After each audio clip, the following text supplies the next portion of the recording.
नमस्कार, इंग्लैंड से हमारी इस खास पेशकश में आपका स्वागत है। मैं हूं राजीव मिश्रा। भारतीय टीम इंग्लैंड दौरे पे है, ये तो हर कोई जान रहा है। और सीरीज में भारतीय टीम अब 1-2 से पिछड़ चुकी है, ये भी हर कोई जान रहा है। और साथ ही हर कोई ये भी जानना चाहता है कि भारतीय टीम का जो ग्राफ है इस सीरीज में कैसे ऊपर जाएगा और भारतीय बल्लेबाज खासतौर से क्या कुछ बेहतर और कर सकते हैं जिसके दम पर वो अभी भी इस सीरीज को जीत सकते हैं, यानी मैनचेस्टर और उसके बाद ओवल के मैदान पर। इस गुत्थी को सुलझाने के लिए मैं इंग्लैंड में वैसे तो तमाम लोगों से बात कर रहा था, लेकिन आज एक ऐसी शख्सियत से हमारी मुलाकात हुई जो इंग्लैंड में क्रिकेट खेले और लॉर्ड्स के मैदान पर आपको भी याद होगा वो 85 रन की इनिंग्स बेहद शानदार इनिंग्स थी। और अपने ज़माने में टेक्निक, टेम्परामेंट और अपने शॉट्स की टाइमिंग के लिए मशहूर वसीम जाफर साहब इस समय हमारे साथ हैं। और इंग्लैंड में वैसे तो कोचिंग असाइनमेंट पे हैं और अलग अलग देशों के लिए भी वो कोचिंग कर चुके हैं। और उनकी जो कोचिंग का स्टाइल है वो हर कोई जानता है और खासतौर से डोमेस्टिक क्रिकेट में जिस तरह का उनका रिकॉर्ड रहा है और जिस तरह से कोचिंग में उनका रिकॉर्ड रहा है वो बेहद शानदार रहा है। वसीम भाई, पहले तो ये बताएं, इंग्लैंड में इस वेदर में आके मैं देख रहा हूँ आप बच्चों के साथ भी लगे हुए हैं और इससे पहले आपसे जब बात की थी तो बांग्लादेश के साथ आप थे और वहाँ का भी जो रिकॉर्ड है आपने बहुत बेहतर कर दिया था। कैसा लगता है जब इंग्लैंड आते हैं और यहाँ पे एक अलग एटमॉस्फेयर में कोचिंग देना? नहीं, अच्छा लगता है। आई मीन एक अलग अपॉर्चुनिटी है बच्चों के साथ काम करने के लिए। यहाँ पे इनकी इस कंडीशंस में किस तरह से खेलना चाहिए, कैसे अडाप्ट करना चाहिए, तो बच्चे बहुत कीन होते हैं यहाँ पर आकर सीखने के लिए। काफ़ी पैसा लगा कर आते हैं तो उनको यहाँ अपॉर्चुनिटी मिलती है, मैचेस खेलने मिलती है। जैसे हम सब जानते हैं कि इंग्लैंड में कंडीशंस बहुत जल्दी चेंज होती रहती है। जब ओवरकास्ट हो तो बॉल स्विंग होने लगती है, थोड़ा सा धूप हो, जैसे हम देख रहे हैं कि ग्राउंड अभी बिल्कुल पीले पड़ चुके हैं क्योंकि ये समर बहुत बेहतरीन रहा है। तो ये सारी चीज़ें जनरली इंडिया में देखने को नहीं मिलती है। सब जानते हैं कि इस वक्त मानसून है, इंडिया में क्रिकेट बंद है, तो बच्चे बड़े कीन होते हैं। तो अच्छा लगता है कि इन बच्चों को थोड़ा सा हम गाइड कर सके, थोड़ा उनको रास्ता दिखा सके। क्योंकि वसीम भाई आपने इंग्लैंड में बदलते वेदर की बात की, बदलते मौसम की बात की, आपने खुद यहाँ पे क्रिकेट खेला हुआ है। जब आप लॉर्ड्स में थे क्या कुछ आपको चेंज लगा? किस तरह से आपने एसेस किया अभी तक जो 3 टेस्ट मैचेस में? क्या रहा है आपका असेसमेंट? क्यों हम आपको लग रहा है कि 1-2 से पिछड़ रहे सीरीज में? मुझे लगता है कि बहुत बढ़िया अपॉर्चुनिटी थी। इवन दो इंडिया ने, मैं कहूँगा कि बहुत बढ़िया क्रिकेट खेली है अब तक। इंडिया के पास बहुत अच्छी अपॉर्चुनिटी थी कि ये सीरीज़ अब तक हम जीत चुके होते। 3-0 हो चुका होता। पहले टेस्ट मैच में हमारे पास अपॉर्चुनिटी थी, वहाँ पर हमारी थोड़ी सी लोअर ऑर्डर बैटिंग क्लिक नहीं कर पाई, कैचेस हमसे छूटे। उसके अलावा सेकेंड टेस्ट हमने जीता, जो बहुत बढ़िया क्रिकेट खेली इंडियन टीम ने। आकाशदीप ने, सिराज ने जिस तरह से वहाँ गेंदबाजी की, शुभमन ने जिस तरह से बल्लेबाजी की वो पहले 2 टेस्ट मैचेस में। इवन लॉर्ड्स में हमारे पास मुझे लगा कि बहुत बढ़िया अपॉर्चुनिटी थी। फर्स्ट इनिंग में हमारे पास वो मौका था कि हम वहाँ 100 रन या 100 से ज़्यादा रन की लीड ले सकते थे। वो ऋषभ पंत का रन आउट, फिर उसके बाद केएल राहुल 100 बनाकर आउट हो गए। तो कुछ गलतियाँ हुई है जिसकी वजह से ऑब्वियसली इंग्लैंड ने वो अपॉर्चुनिटी जाने नहीं दी। ऑब्वियसली एक अच्छी टीम है, अपने होम पर खेल रही है, तो वो ऐसे मौके जाने नहीं देगी। बट आई थॉट इंडिया ने बहुत बढ़िया क्रिकेट खेली है। ये स्कोर लाइन कुछ डिफरेंट हो सकती थी अगर हमने वो गलतियां नहीं की होती तो। और आपने माइकल मॉन को बड़ा बेहतर तरीके से जवाब भी दिया। मैं अभी आते आते आपका ट्वीट देख रहा था और आपको बता दें वसीम भाई का जो ह्यूमर है वो लाजवाब है। और अगर आपको कभी भी क्रिकेट में कुछ बोरियत हो रही हो या आप कभी भी टेंस हो रहे हो तो वसीम भाई का जो ट्वीट जरूर पढ़ना चाहिए। ये माइकल मॉन के साथ आपका बड़ा अलग तरीके का मैच चलता रहता है। जी, आई मीन थोड़े से वो भी कमेंट्स करते रहते हैं जब इंग्लैंड अच्छा खेलती है या इंडिया अच्छा नहीं खेलती है, तो जवाब देने अच्छा लगता है कि कोई तो है जो एटलीस्ट उनको जवाब दे रहा है। इससे पहले वो बॉर्डर गावस्कर ट्रॉफी में उन्होंने कहा था तो मुंह के बल उनको खाना पड़ा। तो अच्छा लगता है कि थोड़ा सा हम उनको जवाब दें जब इंडिया अच्छा खेलती है। लेकिन आप क्लिप कहाँ से ढूंढते हैं वसीम भाई? वो 67 नॉट आउट की क्लिप भी आपने ढूंढ ली और आपने दिखा दिया हो। हाँ, नहीं और आपके एक्सप्रेशन ऐसे थे कि अभी भी आप जो है उनको टॉन्ट कर रहे हैं जैसे। नहीं, वो थोड़ा से पुरानी पिक्चरें देखिए काफ़ी, थोड़ा से आजकल तो सोशल मीडिया है ही, बहुत सारी रील्स चलती रहती है, तो और कुछ फ्रेंड्स भी ऑब्वियसली फॉरवर्ड करते रहते हैं, तो उनकी हेल्प से ऑब्वियसली एडिट करने के लिए मैं तो नहीं करूँगा, मेरा एक दोस्त है वो करता है। बट अच्छा लगता है कि लोगों को ये चीज़ें पसंद आती है और कुछ मैं उनको रोमांच दे पाता हूँ। वसीम भाई वापस इस सीरीज पे है। लॉर्ड्स टेस्ट मैच में जिस तरह से शुभमन गिल दोनों इनिंग्स में आउट हुए, लगभग 600 रन बना चुके हैं अब। एक तो आप उनको क्या सजेस्ट करना चाहेंगे क्योंकि टीम के बैकबोन बने हुए हैं बैटिंग के समय, और आपको लग रहा है ओवर एग्रेशन की वजह से थोड़ा उनकी बैटिंग भी इफेक्ट हुई है? नहीं, आई मीन कभी कभी सीरीज में और टेस्ट मैच में इस तरह का टेम्पर होता रहता है। ये मेंटल गेम दोनों टीमें खेलती है। आई एम श्योर इंडिया ने जिस तरह से किया, इंग्लैंड ने भी उस तरह से किया होगा। आप जब आप वो 3-4 ओवर डालने के लिए आपको दिन में आते हैं शाम में, तो आप चाहते हैं कि ज़्यादा से ज़्यादा गेंदबाजी करें। वहीं ओपनर्स ये चाहते हैं कि वो कम गेंदें खेलें। तो ये इस तरह का मेंटल बैटल चलता रहता है। आप लोगों ने भी किया कभी ऐसे? नहीं, बिल्कुल, हर कोई करता है, हर कोई करता है। आप एज अ बैट्समैन आप नहीं चाहते कि आप अगर 2 ओवर खेलना है तो आप 2 से ज़्यादा ओवर खेलें या वटेवर जो भी है। तो ये इस तरह की चीज़ें चलती रहती हैं, बट आई एम श्योर कि वो बाउंड्री क्रॉस नहीं होनी चाहिए। वो चीज़ें ध्यान रखनी चाहिए। But being an international cricketer ये सारी चीज़ें होती रहती है, आपको ये हैंडल करते आना चाहिए। इस टेस्ट मैच में ऑब्वियसली शुभमन ने रन नहीं बनाए, बट पहले 2 टेस्ट मैच में कमाल की बल्लेबाजी की। और ऐसे तो होगा ही, पांचों के पांचों टेस्ट में रन नहीं बनेंगे। लेकिन आई होप कि यहाँ से आगे, क्योंकि अब सीरीज लाइन पर है, ये अगले 2 टेस्ट मैचेस में शुभमन का खेलना और एज ए कैप्टन थोड़ा टेक्टिकली आगे रहना बहुत जरूरी है। आप कुछ टेक्निकल फॉल्ट देख रहे थे लॉर्ड्स में, क्योंकि आप थे मैदान पे जी। कुछ आपको लगा कि इंग्लैंड ने वर्कआउट किया है, या वो एक आम सा टेस्ट मैच था जहाँ वो फेल हो गया दोनों इनिंग्स? नहीं, आई एम श्योर शुभमन के बारे में सभी बोलते हैं कि थोड़ा सा इनकमिंग बॉल थोड़ी दिक्कत देती है। जोफ्रा आर्चर भी आया है, जोफ्रा आर्चर ने अच्छी गेंदबाजी की, यशस्वी को दोनों इनिंग आउट किया। तो कहीं ना कहीं वो प्लान तो होगा ही। और सेकेंड इनिंग में हमने देखा कि वो एलबीडब्ल्यू आउट हुए। फर्स्ट इनिंग में तो अच्छी गेंद उनको गिरी थी, जो क्रिस वोक्स की गेंद पे आउट हुए थे। बट वो इनकमिंग डिलीवरी थोड़ी सी दिक्कत होती है। सिर्फ शुभमन को नहीं, बहुत सारे बल्लेबाज है इस तरह से। तो थोड़ा सा कहीं ना कहीं शुभमन को ध्यान रखना होगा। स्टार्ट ऑफ द इनिंग्स अगर उस चीज़ पे वो काबू पा लेते हैं, वहाँ वो पीरियड खेल के निकालते हैं, तब हम सभी जानते हैं कि शुभमन क्या कर सकते हैं। क्यों वसीम भाई, बीइंग ओपनिंग बैट्समैन या top order batsman, Karun Nair को आप क्या सजेस्ट करना चाहेंगे? 3 जो टेस्ट मैच हुए, 6 इनिंग्स मिली उनको, सब में ऑलमोस्ट स्टार्ट मिला लेकिन कन्वर्ट नहीं कर पाए। कहीं ना कहीं मलाल तो होता है एज अ बैट्समैन, आप भी समझ रहे हैं इस चीज को, लेकिन क्या वक्त आ गया यहाँ पे चेंजेस आप देख रहे हैं नंबर 3 पे मैनचेस्टर में? जी हाँ, मुझे लगता है कि मे भी 6 इनिंग उनको मिली है। वो 6 इनिंग में स्टार्ट्स उनको मिली है।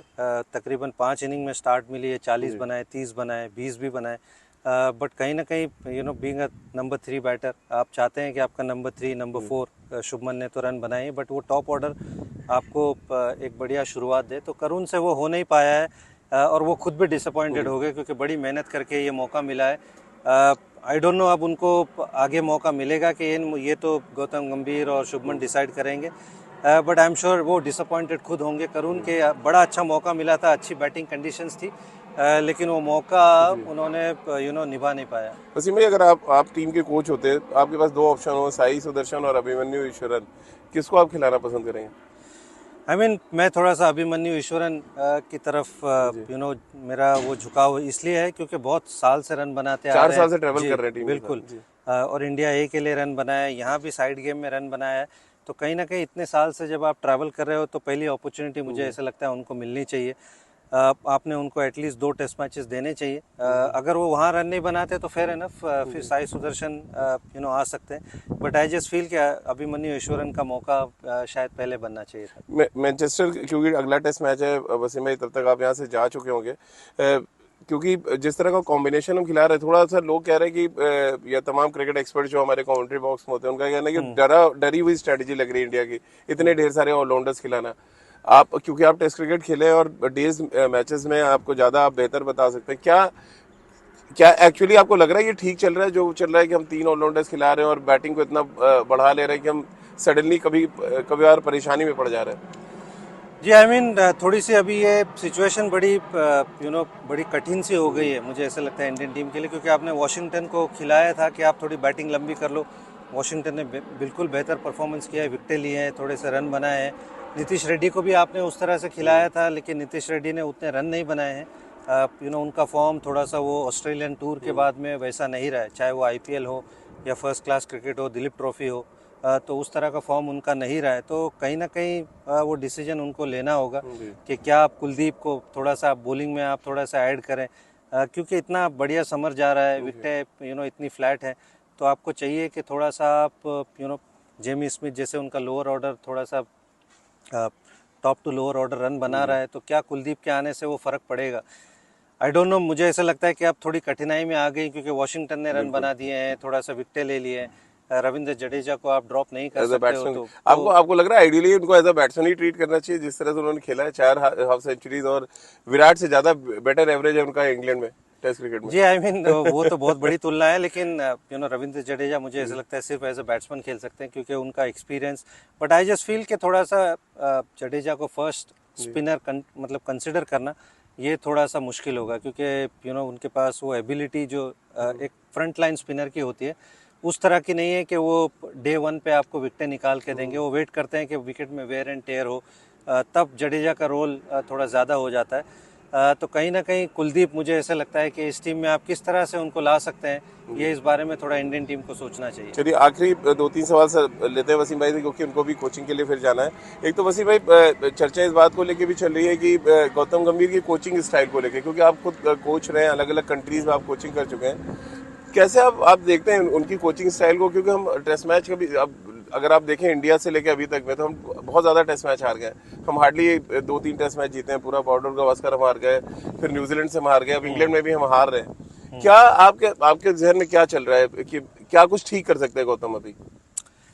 आई मीन अगर मैं इस टूर की बात करूं तो इस टूर पे काफ़ी बॉक्सेस हमने टिक किए हैं, इसमें कोई दो राय नहीं है। बैट्समैन ने रन बनाए हैं, गेंदबाजों ने अच्छी गेंदबाजी की है।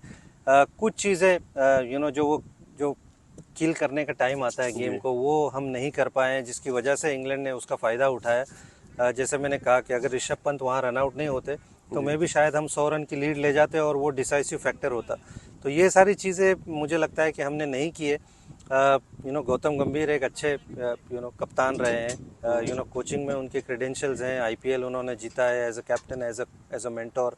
टेस्ट क्रिकेट ऑब्वियसली थोड़ा डिफरेंट बॉल गेम है, बट आई फील कि कोच एक सर्टेन चीज़ें कर सकता है, वो स्ट्रैटेजी बना सकता है, बट इवेंचुअली ये प्लेयर्स के ऊपर है। हर चीज़ एक कोच पे डाल देना कि भैया ये कोच की गलती है, I don't think it's fair. क्योंकि शुभमन भी वहाँ पर है, वो भी हो सकता है कि इस तरह की टीम चाहते होंगे, वो भी नए कप्तान है तो उनको भी वक्त चाहिए होगा। तो कप्तान कोच एक सर्टेन चीज़ें कर सकता है, चीज़ें बता सकता है, इवेंचुअली ये प्लेयर्स होते हैं जो वहाँ जाके परफॉर्म करते हैं। तो I think lot of credit, चाहे वो आप सक्सेसफुल हो या अनसक्सेसफुल हो, वो क्रेडिट बहुत कुछ प्लेयर्स को जाता है। मैनचेस्टर में आप क्योंकि आप भी खेले इंग्लैंड उस दौरे पे, हम कभी टेस्ट मैच नहीं जीते हैं वसीम भाई, 90 साल से हम हो रहा है। एजबेस्टन में भी कुछ ऐसे ही था, हम टेस्ट मैच वहाँ पे भी नहीं जीते थे। कितना बड़ा चैलेंज आप देखते हैं जब इस तरह के रिकॉर्ड्स होते हैं, बीइंग अ प्लेयर, जब आप ऐसे वेन्यू पे जाते हैं, क्या कुछ चलेगा उस समय? शुभमन गिल हो या ऋषभ पंत हो या जो भी हमारी ये यंग टीम जा रही है वहाँ पे, कैसे आप देखते हैं ये बैक ऑफ द माइंड रहता है एज अ खिलाड़ी? नहीं, आई डोंट थिंक सो। ये बहुत सारे प्लेयर्स हैं जो पहली बार मेरे ख्याल से आ रहे हैं इंग्लैंड टूर में। 2-4 ही ऐसे खिलाड़ी होंगे जो शायद पहले वाले टूर में आए होंगे। तो और इस टीम ने इस तरह के रिकॉर्ड्स तोड़े हैं। हमने ब्रिस्बेन में जीता है, पर्थ में जीता है, इससे पहले डरबन में जीता था। एजबेस्टन की आपने बात की, तो ये एक और मौका है उनके पास ये रिकॉर्ड तोड़ने का।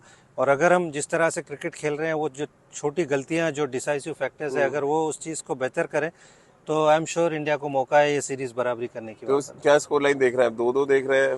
जी, मैंने शुरू में तो कहा था कि या तो 4-1 होगा या तो 3-2 इंडिया की तरफ होगा। तो अब मौका है। 4-1 इंडिया बोला था आपने तब पहले, ऑलमोस्ट आप सही हो रहे थे, 3-0 तो वही गया था। बिल्कुल। तो 3-2 का ये मौका है, प्रोवाइडेड इंडियन टीम उस लेवल की क्रिकेट खेले। चलिए एक आखिरी सवाल, ज्वाला भाई से बात हो रही थी, उन्होंने कहा कि सीरीज में शुभमन 1000 रन भी बना सकते हैं। फिर अभय शर्मा जो उनके कोच रहे, उनका भी यही कहना था कि वो मे भी सीरीज में 1000 रन बना दे, क्योंकि ये लॉर्ड्स टेस्ट मैच तो निकल गया यहाँ से। अभी भी आपको उम्मीद लग रही है? 600 रन बना चुके हैं वो ऑलरेडी।